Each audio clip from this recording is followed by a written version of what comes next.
I'm going to actually read a little bit more of this because just broadly, I thought chapter 9, Shrinking the Inner Critic, could be kind of relevant. So this chapter explores what one of my clients calls the nasty and sneaky tricks of the critic. Origin of the C-ptsd critic. A flashback-inducing critic is typically spawned in a danger-ridden childhood home. This is true whether the danger comes from the passive abandonment of neglect or the active abandonment of abuse. When parents do not provide safe enough bonding and positive feedback, the child flounders in anxiety and fear. Many children appear to be hardwired to adapt to this endangering abandonment with perfectionism. A prevailing climate of danger forces the child's superego to overcultivate the various programs of perfectionism and endangerment listed below. Once again, the superego is the part of the psyche that learns parental rules in order to gain their acceptance. The inner critic is the superego gone bad. The inner critic is the superego in overdrive, desperately trying to win your parents' approval. When perfectionist striving fails to win welcoming from your parents, the inner critic becomes increasingly hostile and caustic. It festers into the virulent inner voice that increasingly manifests self-hate, self-disgust, and self-abandonment. The inner critic blames you incessantly for shortcomings that it imagines to be the cause of your parents' rejection. It is incapable of understanding that the real cause lies in your parents' shortcomings.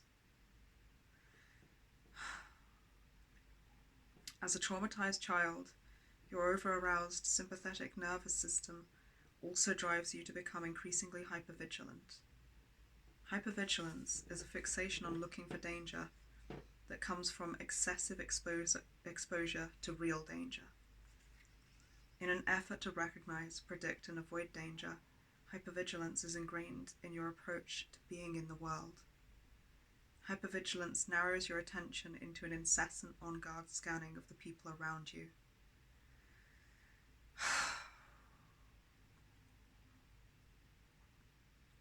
It also frequently projects you into the future, imagining danger in upcoming social events. Moreover, hypervigilance typically develops into intense performance anxiety on every level of self-expression.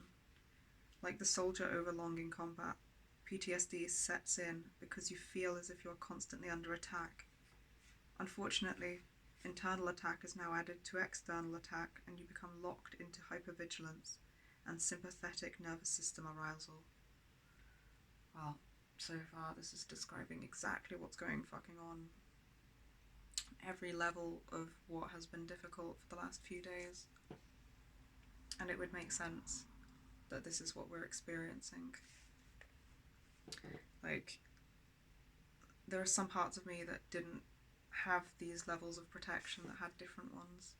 So the inner critic's going to be new to those parts of me, and it's going to seem like a lot more noticeable since it's like a sudden new thing. And then even to the parts of me that have always had it, we've been separated, so I have a lot more of it to deal with now in one person than we did in several parts of me. So this makes sense.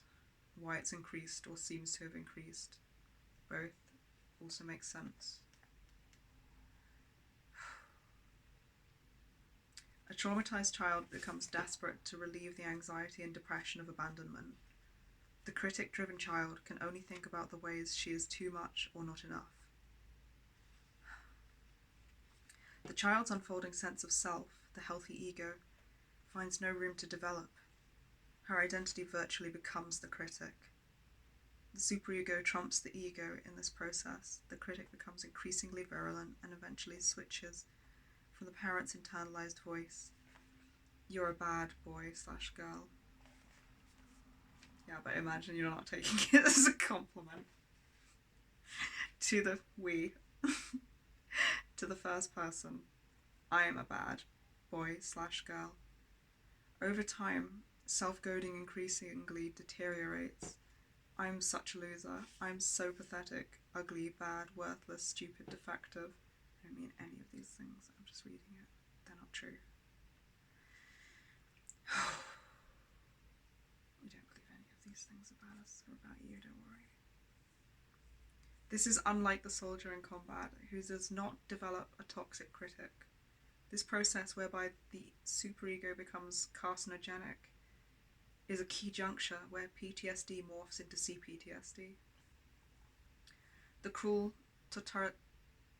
totalitarian inner critic is a key distinguishing feature of C-ptsd.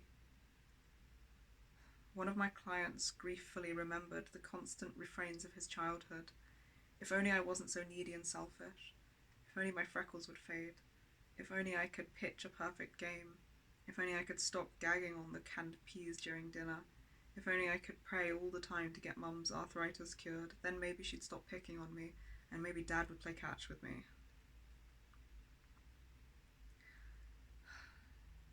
In my work with survivors, I am continuously struck by how often the inner critic triggers them into overwhelming emotional flashbacks.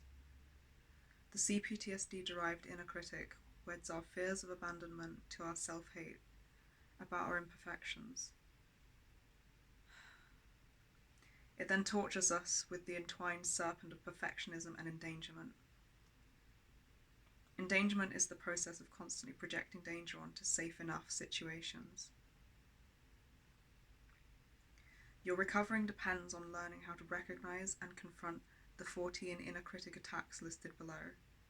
When this process of recovering is bypassed, these deeply ingrained programs continue to send you tumbling back into the overwhelming fear, shame, and hopelessness of your childhood abandonment.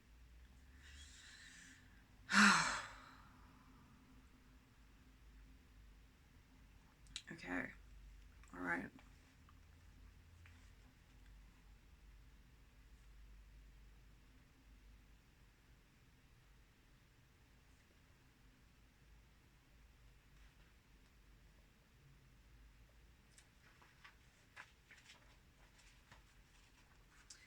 I feel like I've read these attacks.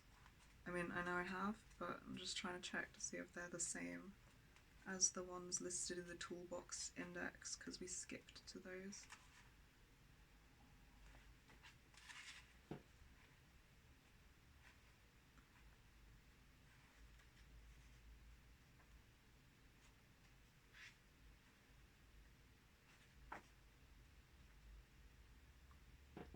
Yeah, okay. So we've read these, and these are in a separate video. Now what I'm gonna do is, I'm gonna stop this. I'm either gonna read through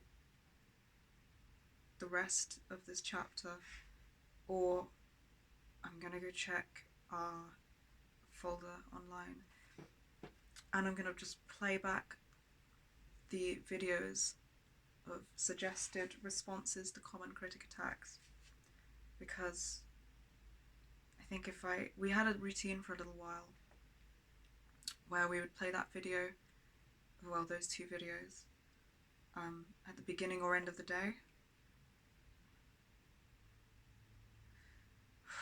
I'm gonna make this into a separate video, but that helped a lot, and then I stopped doing it because it helped a bit, and now we've fused more.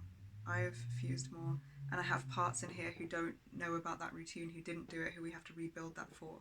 Okay, I'm catching up, feeling less hopeless, actually feeling like we might have this.